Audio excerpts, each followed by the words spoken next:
municipal, Monsieur le député de Néligan. Justement, Monsieur le Président, le Conseil du patronat a déclaré en commission parlementaire la rareté de main-d'œuvre qui prive notre économie de milliards de dollars de contrats et d'investissements mérite qu'on porte une attention aux candidats qui pourraient rapidement assurer le maintien de leur emploi de leur statut de travailleur au Québec. Monsieur Dorval faisait mention que les entreprises ont besoin de prévisibilité. Ils ont besoin de savoir que la main-d'œuvre sera disponible. Avec 3,9 de postes vacants, le Québec a continué de connaître la pénurie de main-d'œuvre la plus sévère au pays. C'est aujourd'hui plus de 118 000 postes qui demeurent à combler dans toutes les régions du Québec. La FCEI faisait état d'une croissance de 58,7% des postes vacants de longue durée.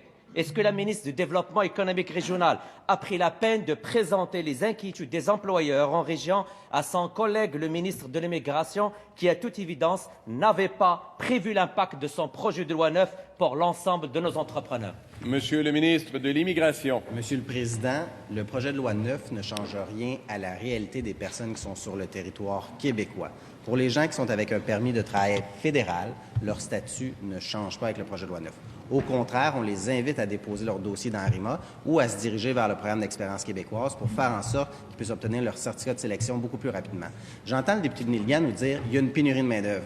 Oui, il y a une pénurie de main-d'œuvre. Vous avez été 15 ans au pouvoir, vous ne l'avez pas prévu, vous n'avez pas adressé la question pour répondre à cette pénurie de main-d'œuvre-là. Nous, ce qu'on veut faire avec l'immigration, notamment, c'est de répondre à cette pénurie de main-d'œuvre-là, Monsieur le Président. Parce que, vous savez, Monsieur le Président, on s'est retrouvé dans un système où c'était premier arrivé, premier servi.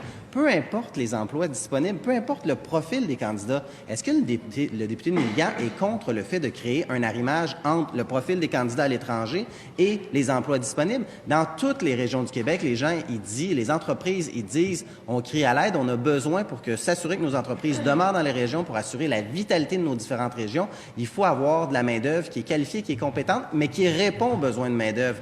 Alors, je l'invite à travailler avec moi au niveau de la régionalisation parce qu'on en parle dans le projet de loi 9, d'avoir des outils pour régionaliser l'immigration et pour s'assurer que les postes dans les entreprises en région soient comblés. Allez-vous nous accompagner? Première complémentaire, Monsieur le député de Néligan. Monsieur le Président, Mitch Garber disait à RD Économie hier que les politiques en immigration étaient problématiques à plusieurs niveaux. Les investisseurs de l'étranger cherchent toujours les meilleures places pour leurs familles, pour leurs compagnies, pour leurs employés. Et les politiques plus restrictives nuisent beaucoup à l'investissement étranger. Il a affirmé avoir mentionné ses inquiétudes au ministre de l'Économie et au président du Conseil du Trésor. Qu'est-ce que ces deux hommes d'affaires ont à dire sur les mauvais signaux envoyés aux investisseurs, aux nouveaux travailleurs par le projet de loi sur l'immigration? Monsieur le ministre de l'Immigration. Monsieur le Président, savez-vous ce qui est un mauvais signal? Ça a été le fait qu'on ne s'est pas occupé de l'immigration pendant 15 ans.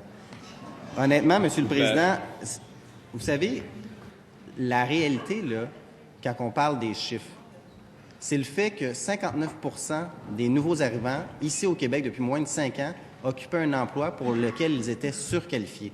Est-ce que le député de Néligan, est-ce que la députée de Saint-Henri-Sainte-Anne sont fiers de ce chiffre-là? Ça, là, c'est la meilleure illustration du fait de dire qu'on choisissait des gens qui ne répondaient pas aux besoins du marché du travail.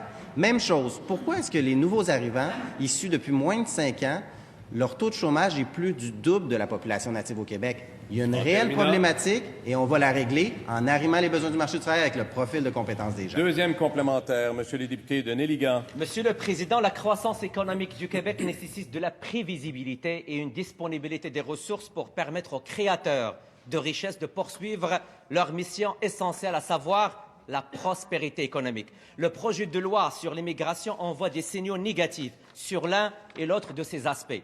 Est-ce que le ministre va se rallier derrière les arguments du milieu des affaires et minimalement prévoir des méthodes transitoires entre aujourd'hui et l'utilisation du système ARIMA? Monsieur le ministre de l'Immigration. Monsieur le Président, quand vous avez une entreprise, il est vrai que vous avez besoin de prévisibilité. Qu'est-ce que ça veut dire, la prévisibilité, notamment lorsque vous investissez dans votre entreprise et que vous avez besoin de travailleurs pour la faire fonctionner dans les différentes régions du Québec?